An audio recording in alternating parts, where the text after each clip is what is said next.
Words cannot even describe how much I love this theme. Charting out stars in the nighttime sky. You can actually download an app onto your phone where you can point your phone at your completed kind of like solar system, and it will like tally up your points for you and score for you. My mind is like blown. Hello everybody, welcome back to the channel today. My name is Carly, and today we're going to be showcasing a game that is currently live over on Kickstarter right now. This game is Twinkle Twinkle, being produced from Allplay. Twinkle Twinkle is a tile placement game where you will be filling your star chart with clear plastic tiles, trying to connect constellations, build belts of asteroids, collect comets, pick up planets, and study them with satellites. Make sure to keep an eye on those pesky black holes, unless you have a perfect spot for them, of course. Whoever finds their highest score in the stars wins. If you are new to the channel and you've never seen any of my Kickstarter previews before, typically what I do is I kind of go into a general overview of how this game operates and plays, and then I kind of jump into some things that I liked about the game and who I would recommend this game for. Something that I want to make clear very quick is this is very much a prototype copy of the game. I was working with prototype rules, prototype components,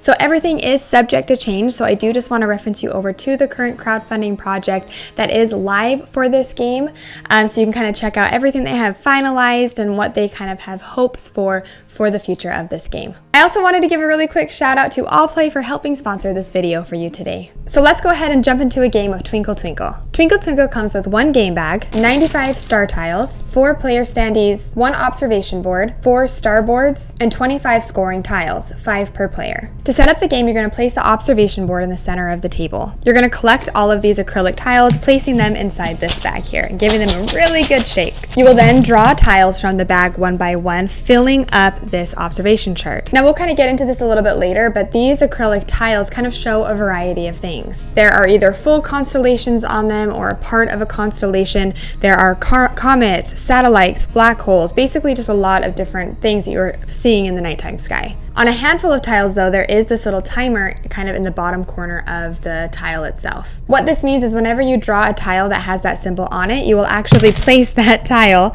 on the rightmost empty section of the track that you're currently filling. So just kind of be aware that those timer ones will be set to the back. Each player will take a star chart along with a matching standee. You will also grab one of each of the scoring tiles. Now these tiles are double-sided. It's recommended for your first game to start with the blue side. After your first game though, you can play with either side. So everybody will kind of will decide what particular scoring conditions are going to be used for that game, and you will go ahead, flip those scoring tiles to their appropriate side and kind of slot them in to the side of your board like so. Players will then place their little standees in a random order at the top of this observation board. And that's basically set up. So now we're going to move on to what you're actually going to be doing on your turn, and rounds are pretty simple. On a player's turn, you are going to select one of the tiles that are currently placed on the current round track. You will select that tile and then add it anywhere on your player board. Now the order that you select these tiles is based on the order of your standees, which again are placed at the top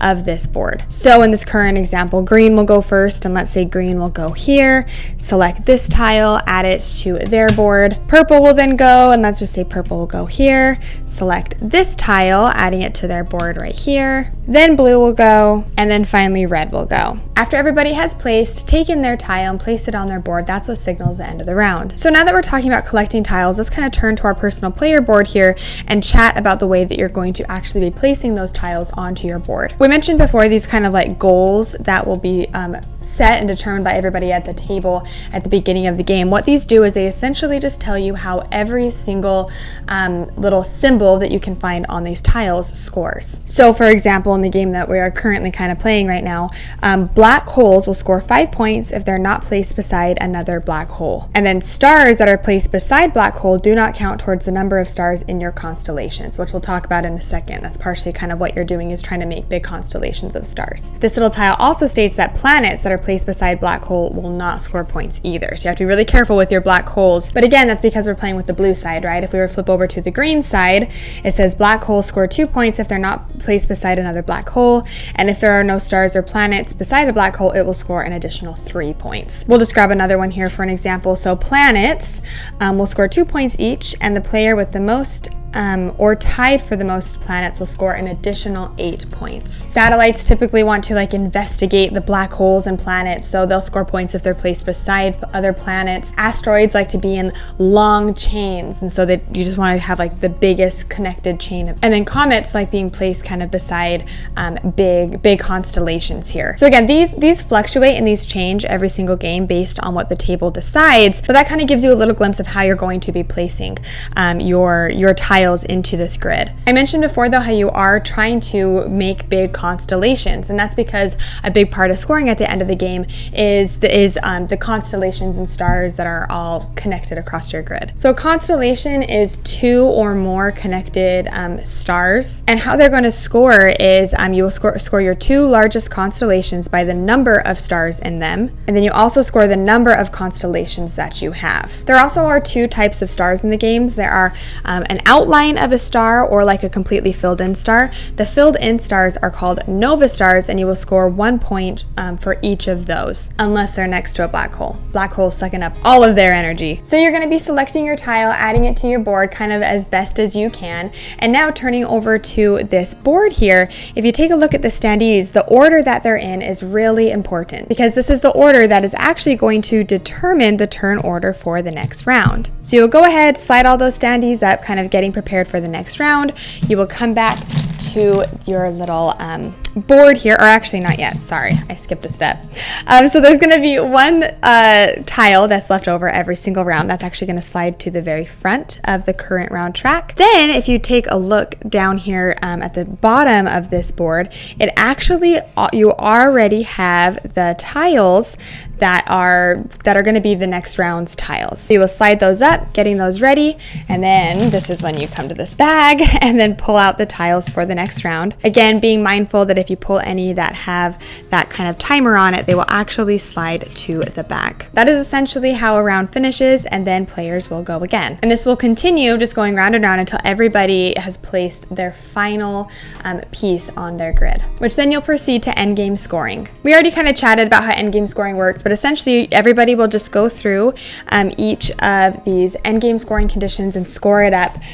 This, at least the prototype copy, has this nice little scoreboard. You're able to go through, score everybody up, score up their constellations, score up any of their stars that they might have, and then whoever has the most points at the end of the game wins. I know I mentioned it at the beginning of the video, but there is going to be an app for this game, or they're in the works of an app where literally instead of scoring with the scoreboard, you can just point your phone with the app, point your phone at your board at the end of the game, and it will just automatically calculate it. I mean, that's just so cool. I can't even like wrap my mind around that. 2025, man, it's coming in hot for board games. Like, where has this been? Like, we just need to keep rolling out this stuff. I just want to be able to point and score up and just have it. Oh, it's just, I'm so excited for it. If you can't already tell, I'm really excited for that. So I hope that kind of gives you a general idea of how this game is operating and playing. I have had the opportunity to dive into this game a bunch. I really enjoy this game, so I'm excited to kind of share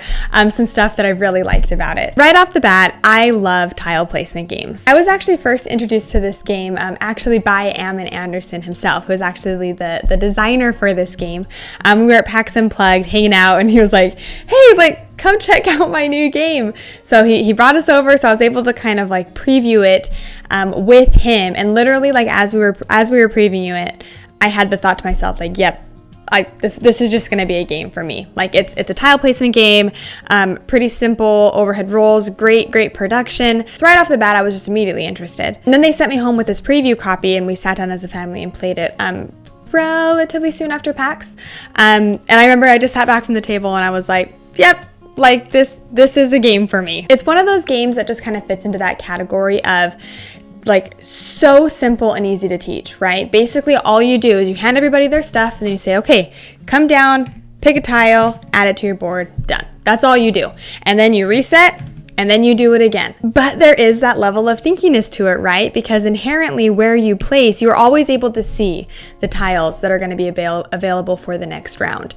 I love that because it makes the choosing the tiles for the current round, it makes that really strategic, because sometimes you might want to take a crappier tile so you know that you will be going first the next round to get that one planet that you really need in order to fulfill this objective. So I just thought it was so clever, just that process of picking a tile now, which then will inherently set you up for what tile you can get at a future moment. These little tiles that had that timer on it, they're typically, the reason why it has the timer on it is usually they're better tiles. And so the reason why they're last is because if you manage to get that one, you get that great tile, but now you have to go last. So is it really worth that payoff, right?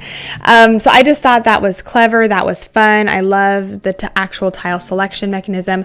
I loved building out your board too, as well. I loved how these are clear, see-through tiles and that you can actually see through down onto the board behind it. Now, for the sake of the preview, I didn't take off the acrylic pieces just so you could actually see the pieces better, but these look slightly foggy because that little piece of film isn't taken off, but I did take it off of one of them, and these are completely see-through and clear, so when you do place it on your board, it just looks so pretty. And one of my favorite parts is that you're not just kind of like scoring these objectives, right?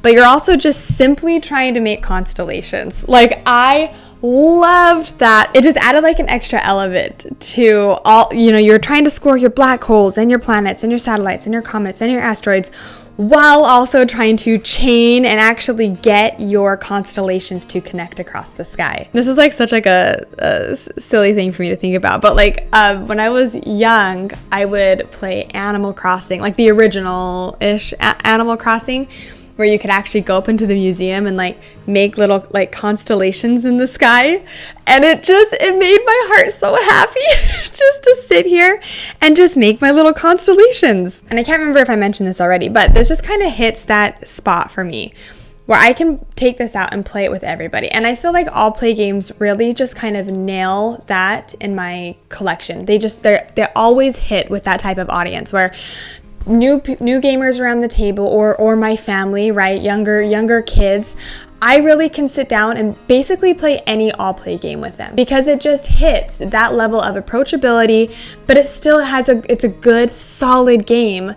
It's not just an approachable game just to be approachable. No, this is a good, solid game that is approachable as well. Another thing that I want to mention is every single game of this I've played, it's always gone by at a really good speed because there's not too much that you can think about. You don't like have this like big overhead or big chaining moments and people really get locked up with AP because you are working with a limited grid, limited options. The game really just goes smoothly, it goes quick. So kind of coming into who I would recommend this game for, I think if you enjoy tile placement games inherently, I think you will enjoy this. If you like working with like lots of different goals and trying to accomplish a lot within a very limited space, right?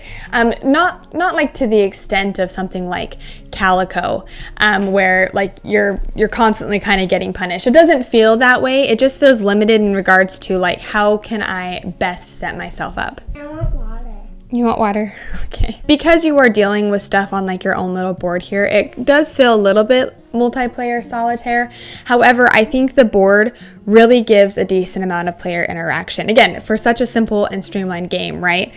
This board really trying to like set yourself up to go first, and maybe everybody's gunning for the same tile, and so everybody's kind of trying to, it brought a good level of interaction for what is kind of essentially a multiplayer solitaire game. So if anything that I just said kind of piqued your interest or sounds interesting to you, again, I want to reference you over to the current crowdfunding campaign that is currently live for this game. All of the links and information will be found in the description below for this video. Like lots of Allplay campaigns, this is not the only game that they're actually doing a crowdfunding campaign for. They're also doing a game called Waddle and Merchants of Andromeda. Unfortunately, I wasn't able to get my hands on Merchants of Andromeda, but I actually was able to get my hands on Waddle, so when you're done watching this video, hop over and go check out my preview for that game as well. Really briefly, I just wanted to again thank Allplay for sponsoring this video today. If you enjoyed this video and you haven't yet subscribed to the channel, it means so much if you could do that. It really helps support us in everything that we're doing over here. But until next time, I hope you have a great rest of your day, and we'll see you later.